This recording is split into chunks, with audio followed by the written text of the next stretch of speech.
ரிஷப ராசிக்காரங்களுக்கு அடுத்து மிதுன ராசிக்காரர்களுக்கு குரு பகவான் என்ன செய்ய போகிறார்?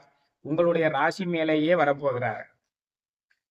ராசி மேலேயே குரு பகவான் வந்துவார்னா நீங்க பயப்பட வேண்டியதில்லை. நிறைய ஜோதிட நூல்கள் எல்லாம் ஜென்மராமர் வனத்திலே சீதையை தொலைத்தது அப்படின்னு சொல்லி பாடல்களை கேள்விப்பட்டிருப்பீங்க. ராமர் வனவாசம் போனது ஜென்ம குரு இருக்கும்போது தான் சொல்லி பயந்துருப்பீங்க. நீங்க அதெல்லாம் பயப்பட வேண்டாம். தற்கால சூழ்நிலைகளுக்கு ஏற்ப பார்க்க வேண்டும் என்றால் நீங்கள் வீட்டை விட்டு வெகு தூரம் சென்று தொழில் செய்ய போவீர்கள், அவ்வளவுதான். இந்த காலத்துக்கு செய்யணும்னா உங்களுடைய அலைச்சல் திருச்சல் அதிகமாக இருக்கும். பொருளீட்டுவதற்கு அதிகமாக அலைச்சல் திருச்சலை மேற்கொள்வீர்கள். அதுதான் இந்த ஜென்ம குருவினுடைய பலாபலன்.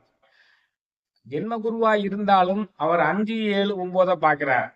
5ஆம் இடத்தை பார்ப்பதால் உங்களுடைய பெருமையும் புகழும் கூடும், பிள்ளைகளுக்கு நன்மை நடக்கும். 7ஆம் இடத்தை பார்ப்பதால் திருமண நிகழ்வுகள் கைகூடும், பெண் பார்த்தல், மாப்பிள்ளை பார்த்தல், திருமண நிகழ்வு அனைத்தையுமே செய்யலாம்.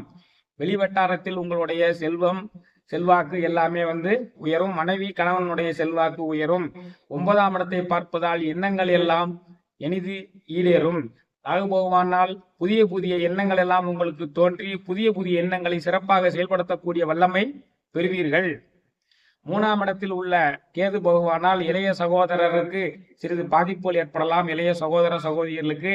அதனுடன் செவ்வாயும் ஜூன் மாதம் 8ஆம் தேதியிலிருந்து ஜூலை மாதம் 29ஆம் தேதி வரைக்கும் செவ்வாய் கேது இணையக்கூடிய காலம். உங்களுடைய 3ஆம் இடத்தில் கவனமாக இருக்க வேண்டும் என்பதால் நீங்கள் உங்களுடைய கழுத்து பகுதியில் சிறிது நோய்வாய்ப்பட்டு வந்தாலும் உடனடியாக டாக்டரிடம் சென்று காண்பிக்க வேண்டும். கழுத்து மார்பு பகுதிகளில் சிறு சிறு கட்டிகள் உபத்திரங்கள் ஏற்படலாம். 10ஆம் இடத்தில் உள்ள சனி பகவானால் ஏற்கனவே உங்களுக்கு தொழில் மாற்றம் ஏற்பட்டிருக்கும். தொழில் மாற்றம் ஏற்படாமல் இருந்தால் இனி ஏற்படும். அதே சனி பகவான் 12ஆம் இடத்தையும் பார்வையிடுவதால் விரைய செலவுகள் அதிகமாக இருக்கும். 4ஆம் இடத்தையும் சனி பகவான் பார்வையிடுவதால் தாயாரனுடைய உடல்நலத்தில் கவனமாக இருக்க வேண்டும். தாயாருடன் கருத்து வேறுபாடுகள் ஏற்படலாம்.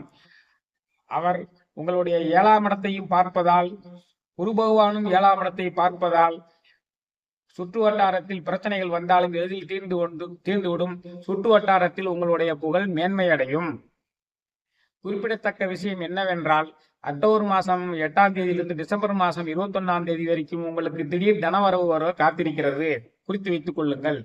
அக்டோபர் மாதம் 8ஆம் தேதியிலிருந்து டிசம்பர் மாதம் 21ஆம் தேதி வரை உள்ள திடீர் தனவரவு வருவதற்கு வாய்ப்புகள் இருக்கிறது. இதான் மிதுன ராசிக்காரர்களுக்குரிய பலன். சுருக்கமாக சொல்ல வேண்டும் என்றால், அலைச்சல் அதிகமாக இருக்கும்.